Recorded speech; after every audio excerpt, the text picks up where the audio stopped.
The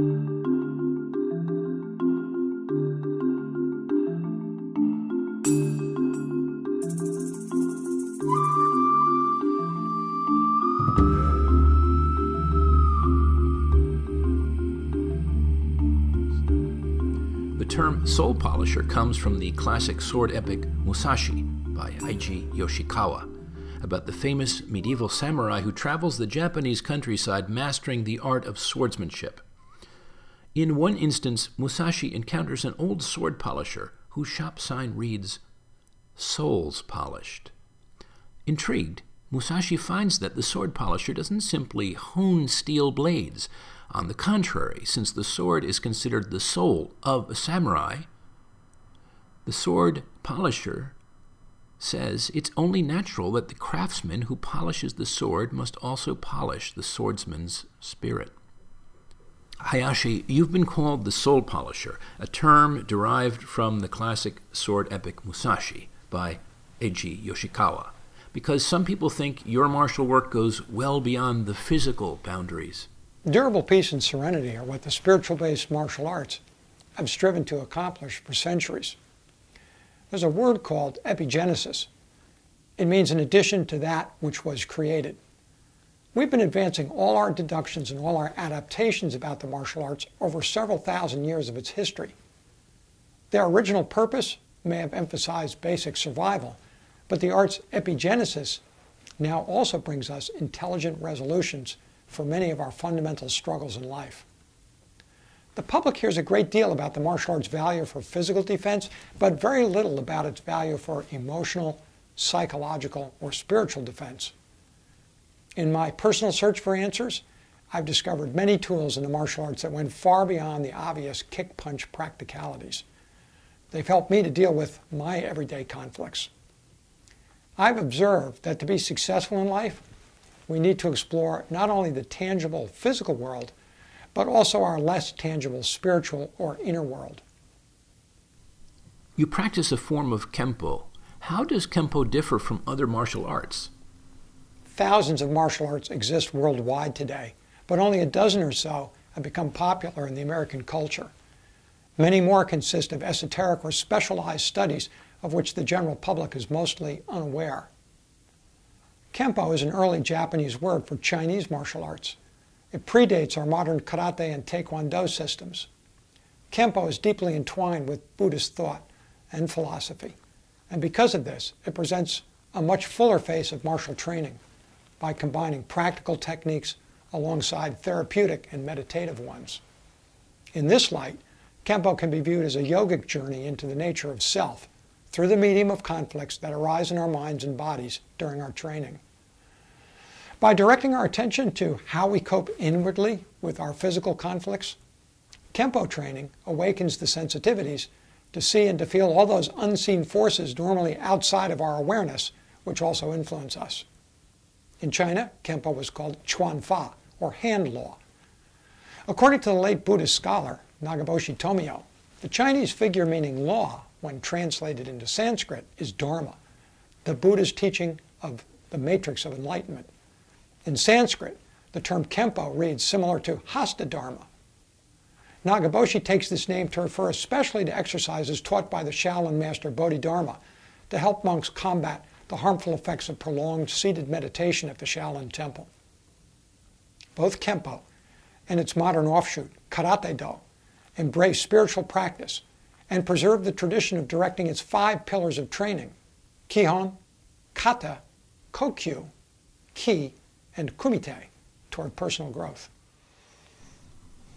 What is the core doctrine behind your Kempo training? We're striving for a reduction of those life frictions that impede our search for inner peace, happiness, and authenticity. We don't take pleasure in the destruction of the fight. Our end game is to transcend arenas of conflict without distorting our nature. The formula is straightforward. Study life through a holistic discipline, train mindfully, assimilate the best of your discoveries, and repeat your successes. Of course, there'll be obstacles, and hard practice will challenge your effort and concentration, but the inner payoff is great. What do spirituality and martial arts have in common? Spirituality emerges from one pivotal insight: everything is interconnected. A powerful trinity of awareness, attitude, and action shapes our reality. Kempo develops all three. Unfortunately, even faithful practitioners of the martial arts miss this fact because the mainstream martial arts are viewed primarily as self-defense systems or competitive sports, not as a process of personal evolution or self-mastery. The martial community struggles to realize and to articulate Kempo, or Karate Do's value, as a holistic, life-enhancing, day-to-day pursuit. In Kempo, we understand that all of our life choices impact the larger world. For most, this will mean entering a previously unnavigated inner world. And to access this inner world requires a sound regime and a reliable guide. For centuries, the Do, or way of the martial arts, has provided us with that vehicle, and its enlightened sensei, its guides. Spiritual-based martial arts attract positive energy. They promote integration and insight. How do you help students work within a spiritual context? A shard of glass gets smoothed in the ocean. The sand's mild abrasiveness and the current's turbulence will soften its edges. In a like fashion, martial students are polished in a healthy, authenticating school. A calculated training turbulence will give them a firm and balanced center. We're not removing the fight from the warrior.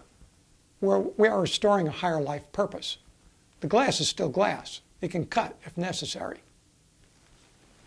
For example, let's look at the Kempo Kumite, or what in the West we call sparring or practice fighting. Kumite presents us with a unique opportunity to instantly unmask the self. The Kumite uses our own ego fear to overcome itself. Sparring should always be done in a compassionate manner. In the dojo, one should never allow personal anger or resentment to develop to the point that they actually affect your conduct toward others. Of course, off-color situations occur. But within a spiritual context, we want to observe our actions without being swept away in the heat of the moment. In this sense, Kumite becomes an extension of the first body mindfulness meditation taught by the Buddha. Modern karate uses some strange terminology until you relate it to Buddhist doctrine. For example, the word I just used to describe sparring, kumite. It's composed of two characters meaning meeting and hand. It doesn't literally mean fighting, but refers rather to an act of contact between players. Similarly, the Japanese word commonly used for block, uke, means receiving. It doesn't mean stopping, deterring, or even defending. It implies an act of receiving, a meeting in itself. These terms put a much different light on sparring than a mere fighting technique. They suggest a deeper exchange is taking place. Let's take another common term, karate, or empty hand. This word, innovated in the early 1900s, was also used in its Chinese form of pronunciation in the 1400s.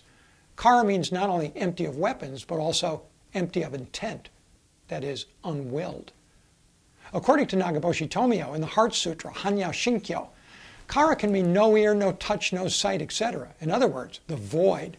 Void is the traditional translation of the Sanskrit term sunyata. In Sanskrit, te can also mean wielder or holder. Nagaboshi suggests we can translate karate as sunyata pani, he who wields the voidness, or he who grips the sunyata. One's martial focus shifts when you consider Kempo in this manner. So these terms found within modern karate practices are not simply fighting names, but direct references to actual Dharma practices. However, not all Buddhist monks trained in Kempo or karate, and karate is not the same as Buddhism itself. It may not be much different, but it isn't the same. Buddhist Kempo is a way of approaching reality, the reality of self-voidness. In some cases, the actual Dharma was preserved because of the monks' skill as Kempo masters.